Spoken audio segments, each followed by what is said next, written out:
लोग आए, कब का किए और का करके चले गए, ये सच्चाई है। नहीं, हमें पता ही नहीं चला कि कब आए जनगणना करने के लिए। कहाँ से पटना से लिख के लेके गया कि बक्सर से लिख के गया कि आरा से लिख के लेके चला गया।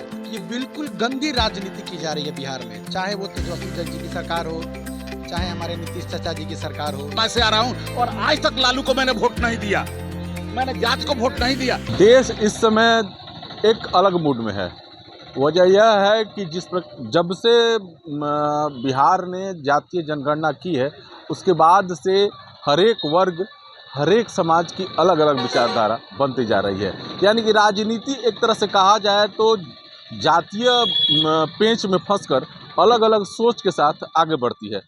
इसमें युवा वर्ग भी है जो क्या सोचता है और कैसे सोचता है, क्योंकि कुछ युवा जो है उद्यमी हो गया है, युवा उद्योग करने लगा है, चाहे मिठाई की दुकान हो या चाय की दुकान हो, उस दुकान लगाकर वो अपनी अलग सोच रख रहा है। यहाँ मैं डुमरांव के उसी एक चाय की टपरी पर हूँ, चाय की दुकान पर हूँ, और मैं दिखाना चाहूँगा कि ये देखिए चाय की दुकान है। यहाँ पर ये चाय बनता है, वो सामने जो है मिठाई भी है। यानी कि इस जगह पर हर व्यवस्थाएं हैं जो कि यहाँ पर लगाई जा रही हैं। यहाँ देखिए ये जो एक युवा है, जो इनकी दुकान है, ये चाय बना रहे हैं, चाय पिला रहे हैं। ये एक स्वावलंबी युवा कहा जाए वो युवा है, चाय पिलाते हुए लोगों को दिखाई दे रहे हैं। इनका मतलब क्या सोच है, इनसे भी हम बात करेंगे। जो लोग चाय पी रहे हैं उनसे भी हम बात करेंगे। यहाँ पर मैं सहयोगी कहूँगा कि आए जरा दिखाएं कि ये कुछ लोग भी हैं जो चाय पी रहे हैं। ये इनका भी क्या इस पूरे जो स्थितियां हैं उसमें क्या विचार रखते हैं। अच्छा सर, आप बिहार तक से बात कर रहे हैं। हाँ, क्या कहेंगे जिस प्रकार से राजनीति चल रही है, राजनीति की जो परिदृश्य है, मुख्यमंत्री ने जातीय जनगणना करके पेश कर दिया है, अब आगे कैसे सोचते हैं आप? देखिए जनगणना एक खाली दिखावा है। हम अपने घर के प्रधान हैं, मेन मेंबर है। हमें पता ही नहीं चला कि हमारे घर का कब जनगणना हुआ, कब लोग आए, कब का किए और का करके चले गए, ये सच्चाई है। मतलब आपके घर नहीं, हमें पता ही नहीं चला कि कब आए जनगणना करने के लिए, और जबकि हम अपने घर के मुखिया हैं। हमें पता ही नहीं चला कि कब आए, कब करके चले गए, कौन आया कौन नहीं आया, कहाँ से पटना से लिख के लेके गया कि बक्सर से लिख के गया कि आरा से लिख के लेके चला गया कि हमारे गांव से लिख के लेके चला गया, कुछ हमको पता नहीं चला। तो जनगणना जो है वो दिखावा महज है। बिल्कुल दिखावा है। जब हमें पता ही नहीं चला तो हम तो ऐसे ही सबको समझ रहे हैं कि ऐसे ही कर दिए, अंदाज पर कर दिए हैं, अंदाज पे कर दिए। अंदाज पर कर दिए हैं। आप क्या सोचते हैं उसके दिखावा तो है ही है सर, बहुत लोगों के घर जनगणना नहीं हुआ है, आदमी को पता नहीं है उसके बारे में। क्या मतलब आपको जानकारी नहीं थी कि जातीय जनगणना आपके घर का हो चुका है? नहीं, हमें ये पता नहीं है, हम भी मुखिया ही हैं घर के। अच्छा, हाँ आप मुखिया हैं। हाँ, किस समाज से आते हैं आप? हम हाँ? जाति में हाँ? ऐसी में। एससी में आते हैं। हाँ, तो आपको नहीं लगा? नहीं पता है सर। यहाँ पर हाँ, ये एक और मित्र, क्या कहेंगे आप? बिहार तक धन्यवाद, आपने मुझे मौका दिया कहने का। कहने को तो बहुत कुछ है। सरकार जो है दिखा रही है कि सवर्णों की संख्या कम हुई है, यादवों की संख्या बढ़ी हुई है। क्या सिर्फ यादव और मुस्लिमों की संख्या ही बढ़ी हुई है, बाकी सबकी संख्या कम हो गई?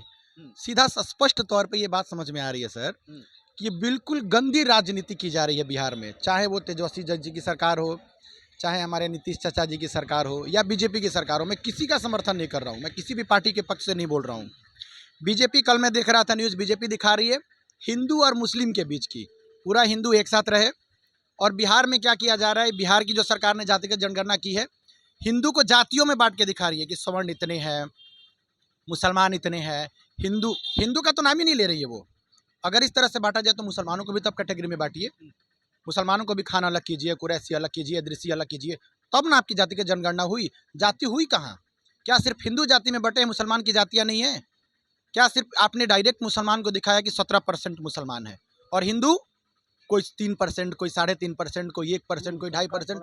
मूर्ख बना रही है हमें स्पष्ट तौर पे। अब बिहार पिछला बिहार नहीं रह गया, हो गया, जितनी राजनीतियाँ करनी थी हो गई। अब लोग बर्दाश्त नहीं करेंगे। अगर आप हमें मौका दोगे, रोजगार दोगे, आप बात करते हो चुनावी मुद्दे की, आज आप जातिगत जनगणना की बात कर रहे हो। अभी जाके देखिए सर, पटना स्टेशन पे लोग भर भर के जाते हैं शताब्दी एक्सप्रेसों में। गुजरात में नौकरी करने के लिए लोग जा रहे हैं, मुंबई में। आप नौकरी दो ना, मूर्ख क्यों बनाए हो युवाओं को? जो चीज़ का जरूरत है वो यहाँ मिलता ही नहीं है, हो नहीं रहा है। जो चीज़ का जरूरत है वो उसको यहाँ पे नहीं हो रहा है। हाँ, ये सब झूठों का राजनीति अपना गढ़ रहे हैं सब। नीतीश कुमार का ये मास्टर स्ट्रोक है। डुमराह में सर टेक्सटाइल फैक्ट्री चलती थी, लालटेन फैक्ट्री चलती थी, एक बनी नहीं, 4 बंद हो गई। कौन सा मास्टर स्ट्रोक है सर? ऐसा मास्टर स्ट्रोक हमें नहीं चाहिए सर। अगर ये मास्टर स्ट्रोक है तो इससे अच्छा है, हमें नहीं चाहिए मास्टर स्ट्रोक। हम जैसे पहले थे वहीं अच्छा था। ये मूर्ख बनाया जा रहा है जनता को, जातीय गणना करके। ये सब खाली दिखावा है। एक्चुअली में कोई जनगणना नहीं हुई है और न ढंग की हुई है। ये भाई जो बोल रहे हैं बिल्कुल सही बोल रहे हैं। मुसलमान में भी दुनिया है, ये है, खान है, वगैरह वगैरह है। उनकी भी जात दिखावे ना, उनकी भी तो कैटेगरी दिखावे कि ये इतने % है। उनको तो 17% दिखा दिए। कहाँ दिखाया है? वो तो सीधे 17% दिखा रहे हैं। दुनिया को कहाँ दिखा रहे हैं? खान को कहाँ दिखा रहे हैं?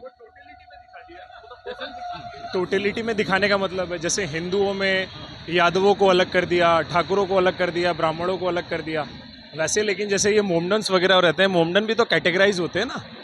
और मेन सर देखिए क्या है, जातीय जनगणना एक अपना आपको क्या लगता है नीतीश कुमार ने किस उद्देश्य से इसको करवाया होगा?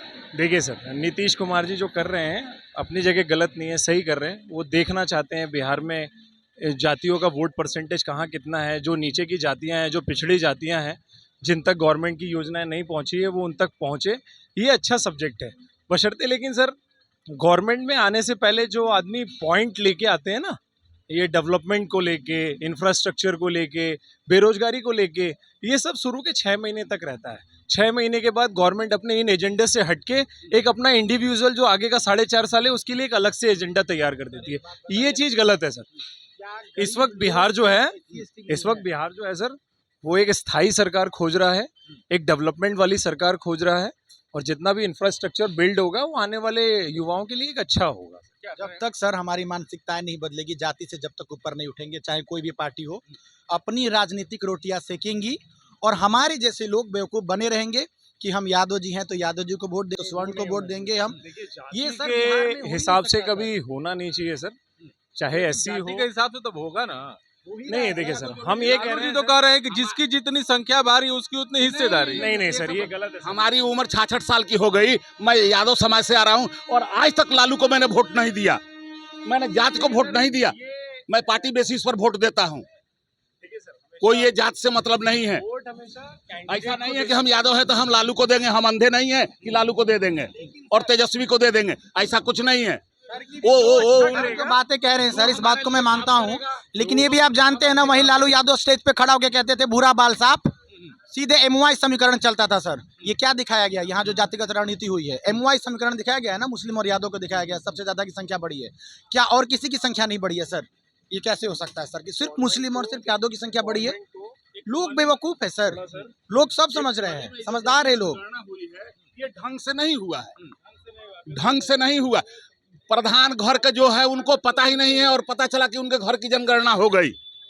ये हजारों एग्जाम्पल दे देंगे हम, हजारों एग्जाम्पल, 100-200 की तो बात अलग है कि जिनको पता ही नहीं है घर के आदमी को और उनके घर की जनगणना हो गई। ये कौन सी जनगणना है? जनगणना का उद्देश्य मतलब किसी एक पर्टिकुलर जाति को आगे बढ़ावा देने के उद्देश्य से नहीं होना चाहिए। देखिए ब्राह्मण हो गए, ठाकुर हो गए, यादव हो गए, या भारत में जितनी भी जातियां हैं, हर जाति के लोग अच्छा करें, हर जाति के लोग आगे बढ़े, हर जाति के लोगों को भारत में समान वो मिले, अधिकार मिले, सब अधिकारी बने, सब कुछ बने। ये सोच हो के अगर एक जनगणना होती है और इसको देख के अगर एक बेस बनाया जाता है कि आगे का जो डेवलपमेंट होगा वो इस आधार पर होगा, तो वो एक अच्छा गवर्नमेंट का एक इनिशिएट हो सकता है। लेकिन अगर सिर्फ ये यादवों को ही बढ़ावा देने के उद्देश्य से किया गया, तो हम लोग भी यादव हैं, लेकिन आज तक हम लोगों ने कभी लालू जी को या नीतीश कुमार को वोट नहीं दिया। हमारे जो लोकल कैंडिडेट हैं, चाहे वो किसी भी जात से आते हों, लेकिन अगर वो हमारे बीच में हैं और अगर वो अच्छा काम करते हैं तो हम उन्हीं को बढ़ाते हैं। पार्टी से मतलब नहीं है सर, कैंडिडेट अच्छा होना चाहिए, उसमें दम होना चाहिए, चाहे वो 10th क्लास क्यों ना हो। तो ये बदलता बिहार है जो ये बात बताता है कि जातीय जनगणना में जातियों के बीच अब बिहार नहीं फंसने वाला है। नीतीश कुमार के द्वारा जो जातीय जनगणना कर दी गई है, लेकिन ये बिहार है जो आज भी डेवलपमेंट खोजता है और बताता है कि हम अगर वोट जाएगा तो विकास के नाम पर जाएगा। बिहार तक के लिए बक्सर से पुष्पेंद्र पांडे।